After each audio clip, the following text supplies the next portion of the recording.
हम पढ़ रहे थे सामाजिक एवं राजनीतिक जीवन फर्स्ट कक्षा 6 का जो है समाज का और राजनीतिक जीवन किस तरीके से है। और उसमें हम चैप्टर पढ़ेंगे स्थानीय सरकार, क्या होती है स्थानीय सरकार और उसमें क्या क्या बातें होती हैं, किस तरीके से काम करती है। स्थानीय सरकार के साथ में प्रशासन किस तरीके से काम करता है।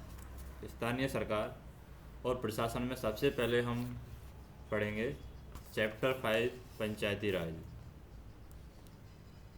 पंचायती राज में हम देखें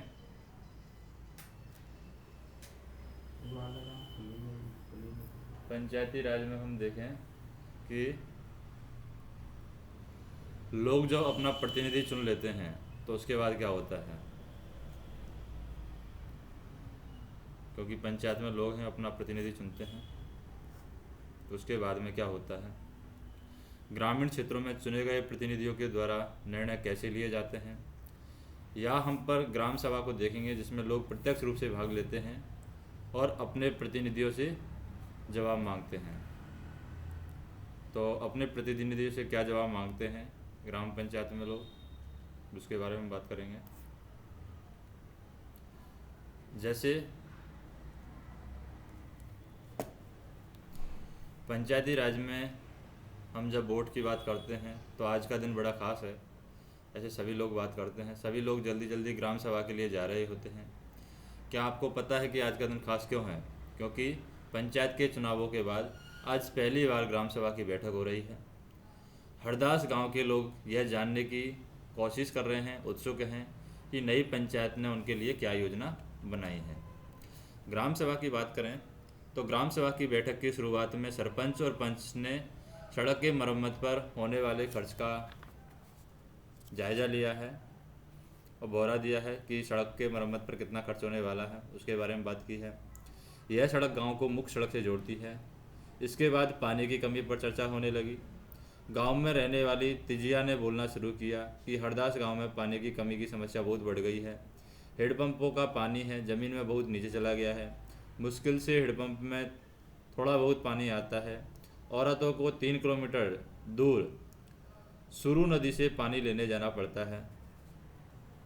एक सदस्य ने सुझाव दिया कि सुरू नदी का पानी पाइप से ला करके गाँव में एक बड़ी सी टंकी में भर लेते हैं और उससे पानी की आपूर्ति हो जाएगी।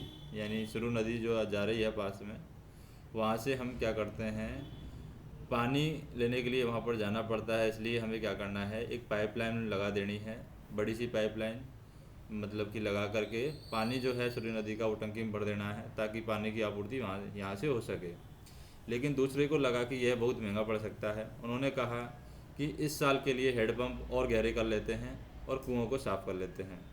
तो तिजिया ने कहा इतने से तो काम नहीं चलेगा, हमें कुछ पक्की व्यवस्था करनी पड़ेगी, क्योंकि हर साल पानी का स्तर नीचे की ओर गिरता जा रहा है।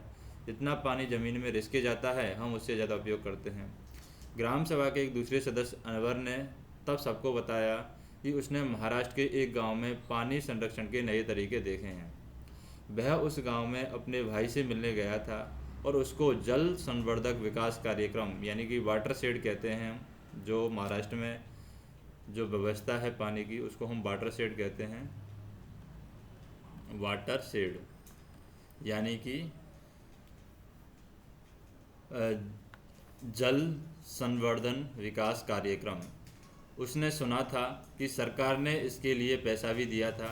उसके भाई के गांव में लोगों ने पेड़ लगाए थे, नालों पर चेक डैम यानी कि छोटे छोटे बांध बनाए थे एवं टंकियाँ बनाई थी। सबको अनवर का यह विचार बहुत अच्छा लगा और सबने ग्राम पंचायत को इसके बारे में पता करने को कहा।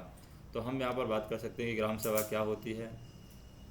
ग्राम सभा की बैठक में अब तक कौन सी समस्याओं पर चर्चा हो चुकी थी और उसके किस तरीके के हल सुझाए गए थे, उसके बारे में हम चर्चा कर सकते हैं। कि पानी पर समस्या चल रही थी, पानी की समस्या पर चर्चा चल रही है, सड़क की समस्या पर चर्चा चल रही है। तो गांव में जिस तरीके की समस्या हो उस तरीके की गांव में चर्चा चलती है। ग्राम सभा में चर्चा के लिए अगला मुद्दा था कि गरीबी रेखा के नीचे आने वाले लोगों की सूची पर स्वीकृति लेना। जैसे कि सूची में दर्ज नाम पढ़ने शुरू किए गए, लोगों के बीच में सुसुर पुसुर होने लगी। नेटवर्क ने हाल ही में तो एक रंगीन टेलीविज़न ख़रीदा था तो नटवर जो था हाल ही में एक रंगीन टेलीविज़न खरीदा था और उसके बेटे ने एक नई मोटरसाइकिल भी भेजी थी। वह गरीबी रेखा के नीचे कैसे हो सकता है? सूरजमल ने अपने पास बैठे आदमी से धीरे से पूछा और कहा। सरोज ने सूखी बाई से कहा कि बिरजू का नाम इस सूची में कैसे आ गया? उसके पास तो इतनी सारी ज़मीन है। इस सूची में तो सिर्फ गरीब लोग होने चाहिए। ओम प्रकाश एक मजदूर है, उसके पास बिल्कुल ज़मीन नहीं है।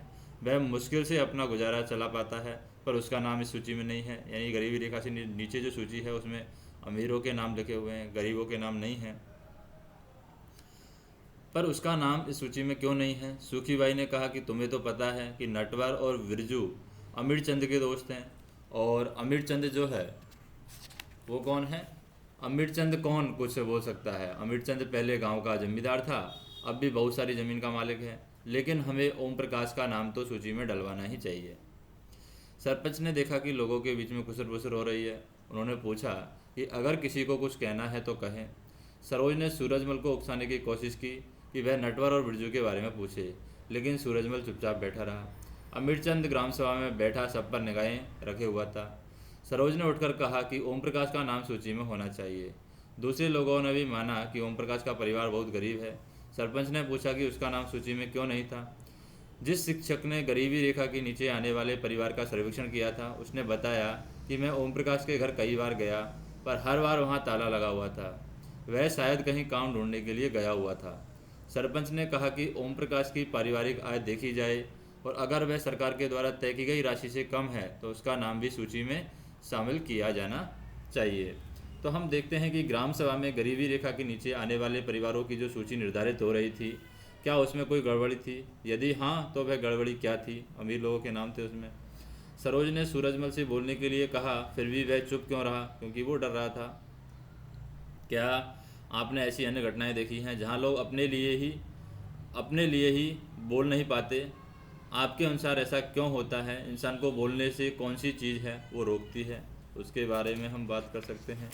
और एक ग्राम पंचायत कई वार्ड यानी छोटे क्षेत्रों में बटी रहती है। अगर ग्राम पंचायत की हम बात करें तो जो ग्राम पंचायत होती है वो छोटे छोटे क्षेत्रों में बटी रहती है। प्रत्येक वार्ड, जैसे छोटे छोटे जो क्षेत्र रहते हैं ग्राम पंचायत में जो बटे हुए रहते हैं उनको हम वार्ड कहते हैं। और प्रत्येक वार्ड में अपना एक प्रतिनिधि चुनता है। जो भी वार्ड होगा वो अपना एक प्रतिनिधि चुनता है, जो वार्ड पंच के नाम से जाना जाता है। और इसके साथ पंचायत क्षेत्र के लोग मिलकर के सरपंच को चुनते हैं, जो पंचायत का मुखिया होता है। वार्ड पंच और सरपंच मिलकर के ग्राम पंचायत का गठन करके 5 साल के लिए ग्राम पंचायत का वो गठन करते हैं। तो यहाँ पर हम देखें कि एक तरफ रहेगा वार्ड का वार्ड पंच और एक तरफ रहेगा सरपंच। ये दोनों मिलकर के किसका निर्माण करते हैं? ये दोनों मिलकर के ग्राम पंचायत का निर्माण करते हैं। और ग्राम पंचायत का जो गठन किया जाता है वो 5 साल के लिए किया जाता है। ग्राम पंचायत का एक सचिव होता है, जो ग्राम सभा का भी यहाँ पर सचिव होता है। सचिव का चुनाव नहीं होता है, उसकी सरकार के द्वारा नियुक्त की जाती है। और सचिव का काम है ग्राम सभा और ग्राम पंचायत की बैठक बुलाना और जो भी चर्चा एवं निर्णय हुए हैं उनका रिकॉर्ड रखना। ये ग्राम सचिव का काम है।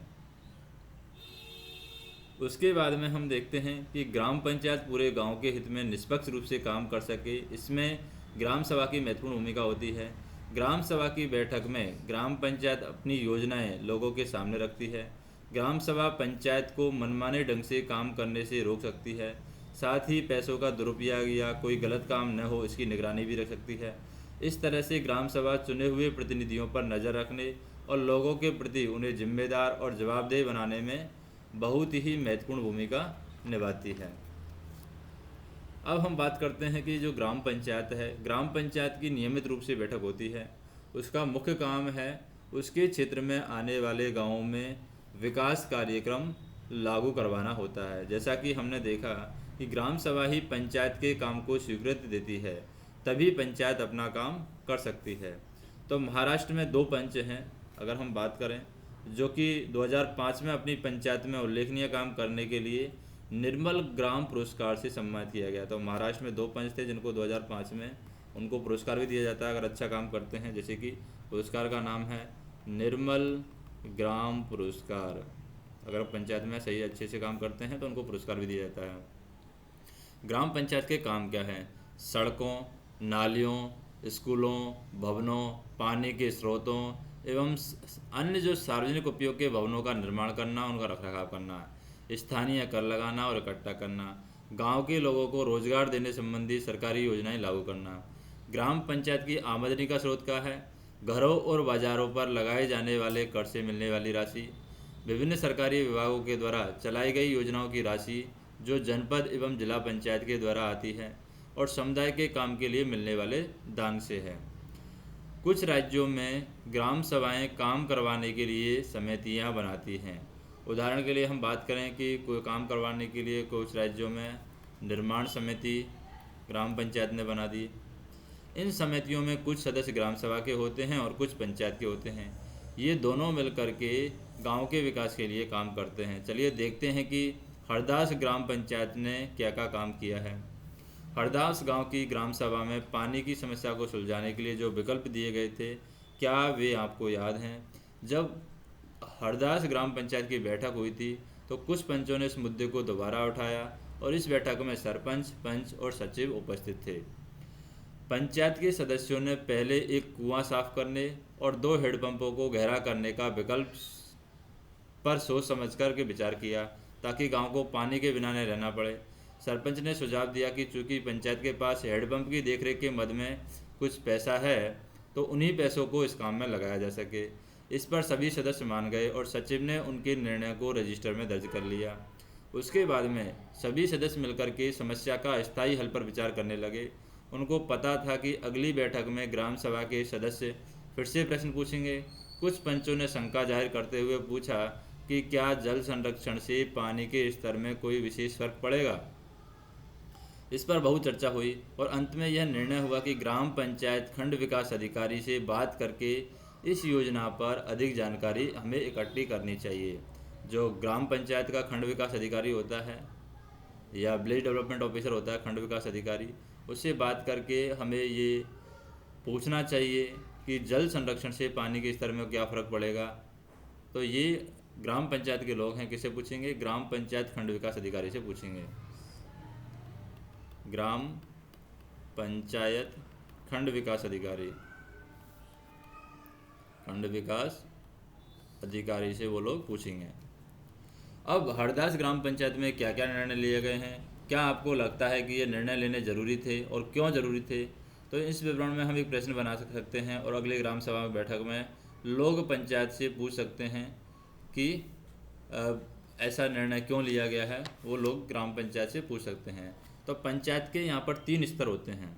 अगर हम 3 स्तरों में से जो हमने जल की समस्या की बात की थी, तो जल की समस्या को हल करने के लिए इन लोगों ने जल संवर्धन विकास कार्यक्रम के बारे में बात की है।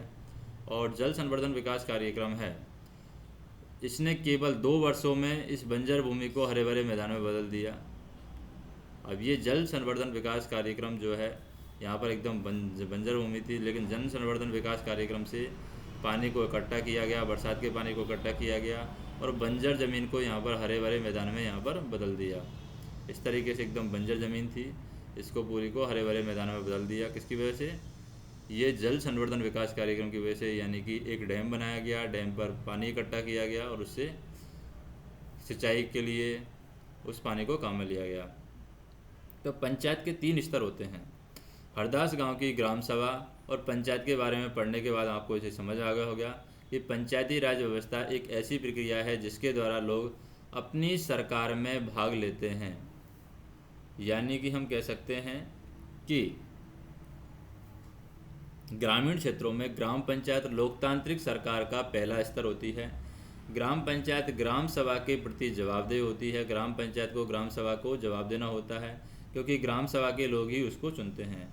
पंचायती राज व्यवस्था में लोगों की भागीदारी 2 और स्तरों पर होती है। वो किस तरीके से होती है? पंचायती राज व्यवस्था में लोगों की भागीदारी 2 स्तरों पर। ग्राम पंचायत के बाद में दूसरा खंड जो आता है वो विकास खंड का होता है। तो ग्राम पंचायत के बाद में दूसरा खंड की बात करें तो दूसरा खंड आता है विकास खंड, यानी ग्राम विकास अधिकारी जो होता है विकास खंड। और इसे हम जनपद पंचायत या पंचायत समिति कहते हैं। अब ये विकास खंड है, इसको हम क्या कहते हैं? या तो हम कहेंगे जनपद पंचायत या फिर हम कहेंगे इसको पंचायत समिति। तो ग्राम पंचायत के बाद में आती है पंचायत समिति, तो ये दूसरा स्तर हो गया। और इस पंचायत समिति में कई ग्राम पंचायतें आती हैं। पंचायत समिति के ऊपर एक होती है जिला पंचायत। क्या होती है? जिला पंचायत। पंचायत समिति के ऊपर होती है। इसे हम जिला पंचायत को हम जिला परिषद भी कहते हैं, जिला परिषद। और यह तीसरा स्तर होता है। तो 3 स्तर कौन कौन से हो गए? पहला ग्राम पंचायत, उसके बाद पंचायत समिति और उसके बाद में जिला परिषद। जिला परिषद एक जिले के स्तर पर विकास की योजनाएं बनाती है। पंचायत समिति की मदद से जिला परिषद सभी पंचायतों में आवंटित राशि के वितरण की व्यवस्था करती है। संविधान में दिए गए निर्देशों के आधार पर देश के हर राज्य ने पंचायत से जुड़े कानून बनाए हैं, इसलिए पंचायत संबंधी कानून हर राज्य में कुछ अलग अलग हो सकते हैं। इसके पीछे कुछ विचार यही है कि अपने गांव की व्यवस्था में लोगों की भागीदारी बढ़े, उन्हें अपनी आवाज़ उठाने के लिए ज़्यादा से ज़्यादा मौका मिले। तो हम ये कह सकते हैं कि आप किसी चुने हुए प्रतिनिधि जैसे पंच, सरपंच या जनपद या जिला परिषद के सदस्यों को कक्षा में आमंत्रित करके उनके काम और जिम्मेदारियों के बारे में बात कर सकते हैं कि वो किस तरीके से काम करते हैं, उनकी क्या जिम्मेदारी होती है, वो किस तरीके से समस्याओं को हल करते हैं।